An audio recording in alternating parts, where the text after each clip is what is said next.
Hi guys, this is Marco. Welcome back to our Insight to Amazon Selling, where BQool is providing some tips on how to sell on Amazon and just some general knowledge about the Amazon world. Today we're gonna continue the topic from previous episode, the different business models on Amazon. In the previous episode we have talked about dropshipping and arbitrage. In this episode we want to focus on other two very important methods, wholesale and private label.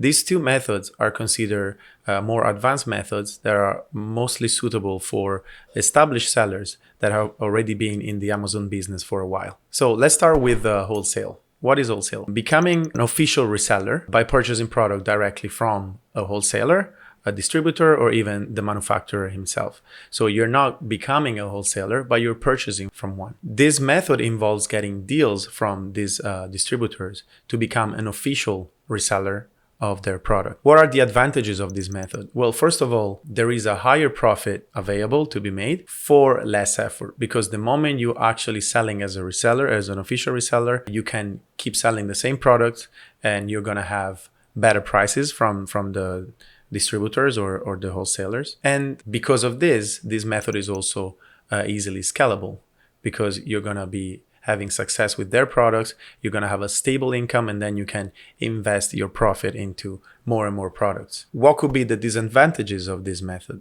First of all, the initial cost is substantial. You need a higher investment because, of course, to be an official reseller, you've been asked to put larger orders for larger quantities. Also, there are higher risks involved, especially about inventory, because you might have still inventory if the product is not successful as you thought. That is why it is really important to make sure that at the beginning you have first a good capital and second the knowledge of selling on Amazon. So what are the things you need to know, and what are maybe the tools that you can need? First of all, it is important to find the right product to sell, and at the same time to find the right suppliers. So you want to have some tools that can help you find suppliers and finding the right deals with distributors.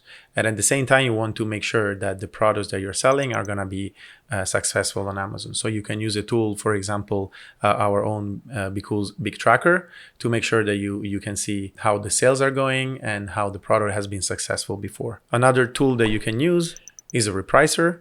The repricer will help you stay in the buy box and get the profit. So since we are dealing with lower buy cost, this also means that you have a wider margin to win the buy box and go a bit lower. So make sure that you set your min prices and max prices correctly, and then use the repricer to increase the time you're going to be in the buy box. While using a repricer, you also need to make sure that, first of all, you are following a map price. If there is one, some brands that have map pricing means that you have to follow their pricing and you cannot change it. You cannot go lower or higher. Also, make sure that you are setting your repricing rule correctly, and my suggestion is probably to not be too aggressive. So just match other seller. Maybe you and other official reseller can share the buy box together. For the next method that I want to talk about, we're talking about private label. The private label method means that you are purchasing a product and then you're putting your own brand into it.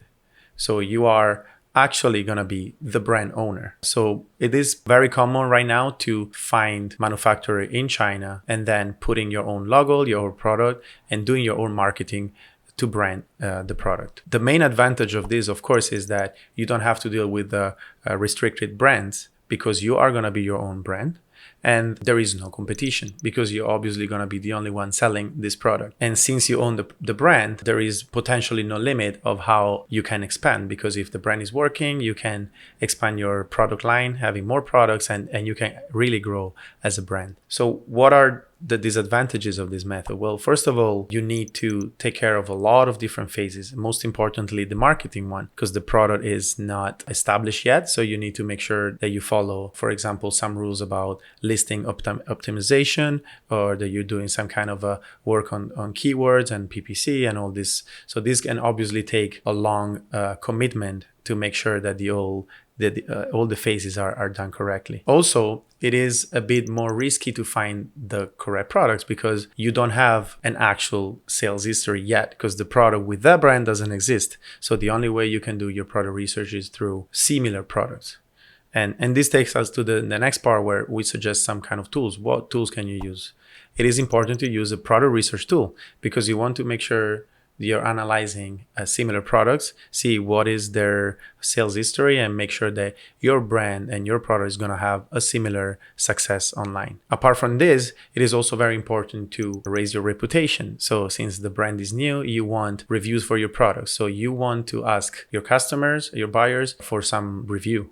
So you can use a tool that sends automatic product review requests to your buyers. At the same time, you can also ask for feedback of your store. The two things are kind of connected. And at the same time, you want to manage review. You want to manage your email with your customers. So you can also use a tool that integrates some CRM functionality. You want to take care of the emails coming from your buyers. This is why I personally suggest using BQool's BigCRM. BigCRM integrates both of these phases. So you can send a product review request, and at the same time you can manage your Amazon messages because the tool receives and sends messages. Another important thing you need to take care of is hijackers. Sometimes if you're selling private label, you might notice that someone else is selling your product without your permission. So you want to make sure that you spot them. Using a repricer like our Repricing Central, you can actually spot who's selling your product. The repricer will also change your price to be competitive against them in the meantime. But of course, in the long run, what you want to do is you want to notify Amazon about this and report this to them. So we have talked about all these methods. And as you might have seen, these methods are kind of like in a timeline from the beginning when you just start selling on Amazon to the part where you become an established brand owner on Amazon. This is actually the flexibility that Amazon provides to all of us. One final step, it could be even becoming a manufacturer. So you're actually making your own product and you are 100% an established brand owner. This is everything. And if you have any question about what we have talked about, just leave a comment below on YouTube. If you are interested in trying our softwares, we've talked about our software a lot in this video. Just start a free trial now. We have 14-day free trial. You can use the link below. And if you have any question about the product, you can write to us at support@bqool.com. This is all, and thank you for watching.